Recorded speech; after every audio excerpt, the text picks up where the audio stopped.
Chapter 22, July 1st, Canton, Ohio. Lena Summer walked gingerly across the cobblestone campus of St. Philomena, favoring her new hip replacement from the day before. At 62, she felt as spry as ever, and the early morning sun glinting off the rectory was especially invigorating.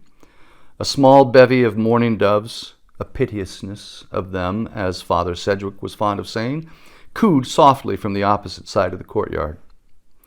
Nearer to her, a gathering of schoolboys prepared to go out into the neighborhood to work on a community cleanup, a biannual event the parish had started some years ago. It was called, appropriately, the Rid Litter Day. Twice a year, volunteers from the neighborhood joined together to pick up and properly dispose of the trash that had accumulated around the storefronts of the business district. It was just one of the many ways in which St. Philomena's congregation had helped with the beautification of Canton, Ohio. In fact, it had been Father Sedgwick himself who had gotten the effort underway, and the church had since become a galvanizing force in improving the cleanliness of Canton.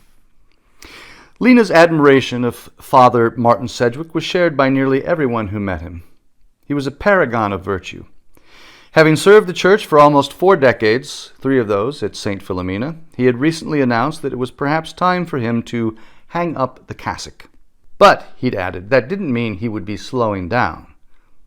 The good father regularly espoused the benefits of physical fitness, and at 70 years of age, he routinely proved this point by continuing to exercise every day.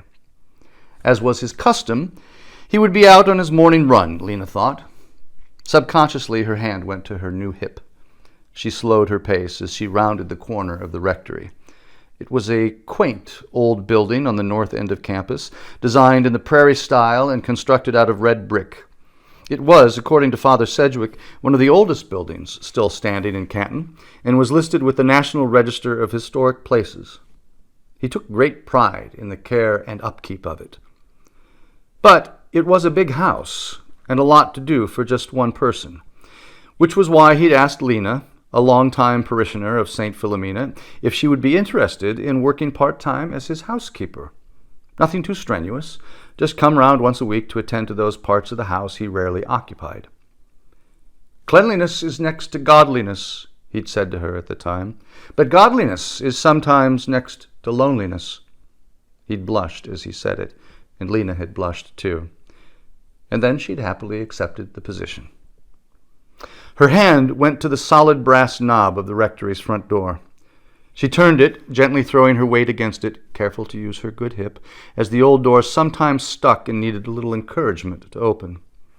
But this morning it was locked. She tried again, just to be sure. Yes, there was no question, it was locked. She stepped away and looked out over the campus, down to where the boys were gathered, as though the explanation as to why the door was locked was writ large upon the other buildings. Father Sedgwick always left for his run through the front of the rectory, and he was always gone before Lena arrived. She liked that part of their routine, as it allowed her time to sit and have a quick cup of coffee before starting her work.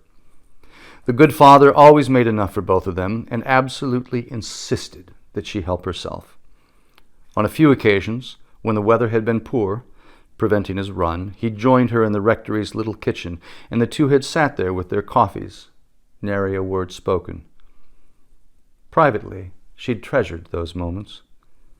By choice, Lena had never married. The opportunity had presented itself once, years and years ago, but it hadn't felt right, felt suffocating at the time, and too soon that window had closed, never to open again. She fished in her purse for her key, and after much digging, finally found the ancient thing. She inserted it into the lock, gave the door another nudge. It promptly opened. She stepped inside, into the foyer, which was lined on both walls with photographs of the previous rectors, dating as far back as the early 21st century. Father Sedgwick's picture, with his mane of black hair, now white, was prominently hung at the end. "Father," she called out. "Father Sedgwick, are you here? It's Lena." Her voice echoed down the hallway, into the front parlor, and up the grand staircase to the rooms above, but no answer came. She sniffed the air. No coffee brewing.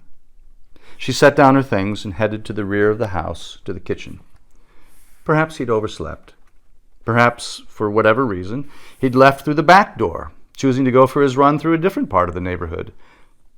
Perhaps he was all out of coffee. But no, none of these explanations seemed right, she thought.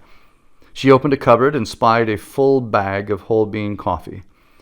The dishes from his breakfast, 1 poached egg, half a grapefruit, and dry toast, without fail, weren't in the sink where she typically found them. This, of course, was part of their routine. It was to be expected. And once she'd had her morning coffee, cleaning up the kitchen was always the very first part of her shift. She took pride in helping him make everything just so. Again, she called out, a little louder this time.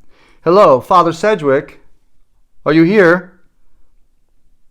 Confusion turned to worry as she retraced her steps to the front door and walked out beneath the portico. One of the older boys was passing by, Joseph, if she wasn't mistaken, and she stopped him mid-stride.